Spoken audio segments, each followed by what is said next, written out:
Paramahamsa Sadguru Shri Sattupasiye Namaha. Shri GuruGita. The power of Shri Guru's Charanamrita or holy water, the Guru's Uchishta or consecrated food, meditation on the Guru, and the chanting of the Guru's name has been explained. Shloka 32. Guru Padodakam Panam Guroruchishta Bhojanam Guru Murte Sadadhyanam Guru Nama Sadajapam. Anuvada. One should take the Charanamrita, sacred foot nectar of Sri Guru, with utmost devotion. One should accept the remaining prasada after Sri Guru has partaken of it. At all times, one should engage in contemplation of Sri Gurudeva. Uninterruptedly, one should remember the name of Sri Gurudeva. Bhavartha. The devotee who receives the sacred Sri Guru Charanamrita obtains a Akshaya Phala. The devotee should receive the sacred Sri Guru Charanamrita as held with the Omkara Mudra or hand gesture with bhakti and not dropping a drop on the ground. When the devotee receives Sri Guru Charanamrita, he can clearly grasp the Parabrahma Swarupa of Guru with Jnana Chakshu. Knowing that the Guru is Parabrahma and practicing sadhana according to the Guru's instructions, the form of Parabrahma can be clearly realized. The purpose of food is to keep the body healthy and strong, to purify the mind, to increase the span of life, and to engage oneself in spiritual upliftment. The food that remains in the vessel after the Akhandanubhuti Guru has eaten, or the food substance that the Guru has touched, is called Guru Bhukta Shesha, what remains after the Guru has partaken. Uchishtam Gurortataha. What remains in the vessel after the Guru has partaken the food is not to be called Uchishta, leftover. It becomes Prasada. What remains after others have eaten is what is called leftover. Food that remains after the Guru has touched it or accepted it becomes Prasada. In the Vashishta Dharma Sutra, the Guru's Uchishta is described thus. Just as medicine alleviates a disease in one afflicted by illness, so the Guru's Uchishta, as the medicine of Jnana, destroys the Bhavaroga, the disease of worldly bondage, in the disciple afflicted by the illness called Ajnana. By constantly and regularly contemplating the Rupa and the Vakya of Sri Guru, it becomes possible to understand the Saguna form of Guru as the Nirguna Parabrahma Swarupa. Guru Chintana makes the mental state of dhyana easy, just as the fragrance of sandalwood is released by rubbing it against a stone. Spiritual awakening occurs through the constant and daily meditation upon the Holy Guru.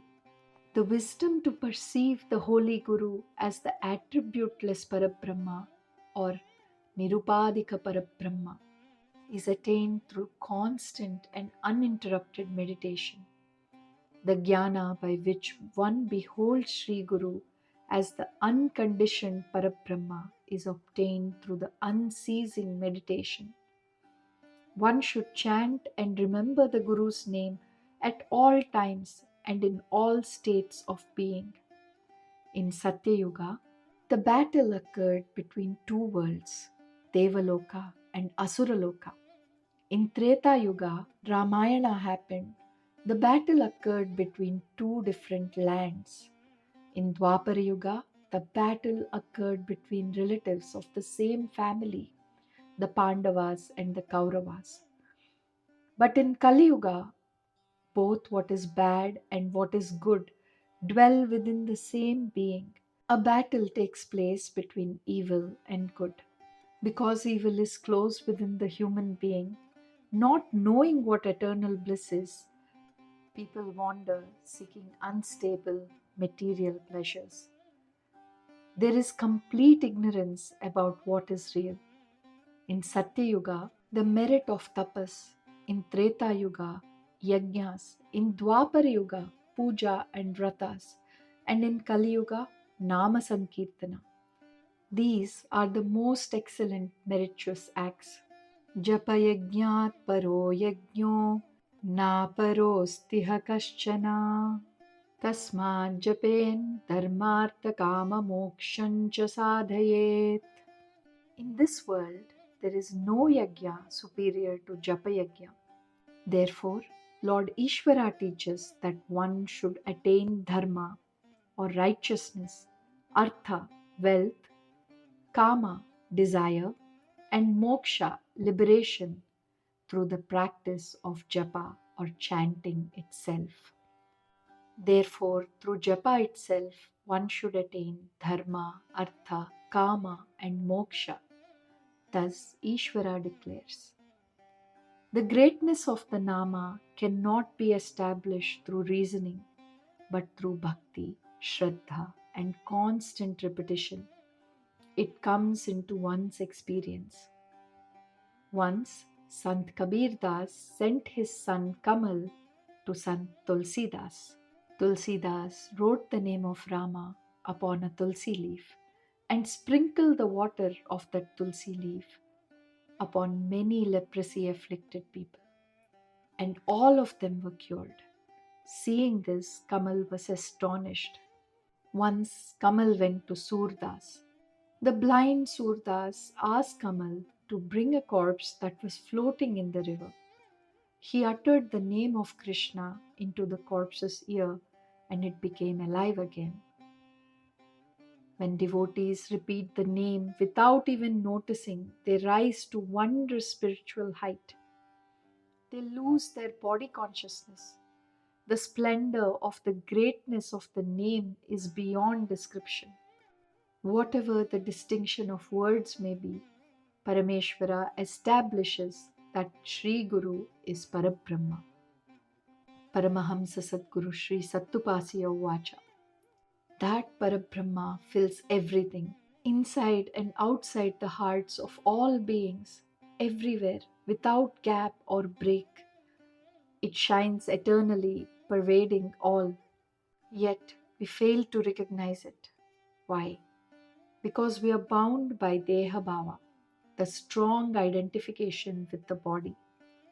If we drop this body consciousness and become fully established in Shiva Bhava, the awareness of pure consciousness, then that very Parabrahma becomes directly knowable. Between Deha Bhava or body identification and Shiva Bhava, divine awareness, there is only a thin veil. That veil alone has to be crossed. To cross it, meditation is essential. For any reason whatsoever, we must not abandon meditation. No matter how many disturbing thoughts arise, no matter how much worry or agitation appears, we should not stop. Without discouragement, without a break, we must practice meditation daily and steadily. If we continue like this, one day the mind itself will dissolve, thoughts will lose their hold. Gradually, we will realize clearly, I am not the human personality.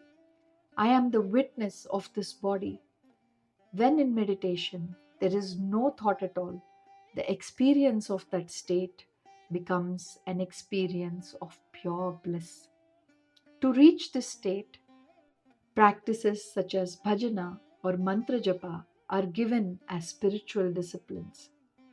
Once that state is attained, these practices are no longer necessary. They serve as mere means to reach the goal. But after reaching the goal, there is no further need for them. This is the essence of the teaching. Shri Sattupasiye Namah.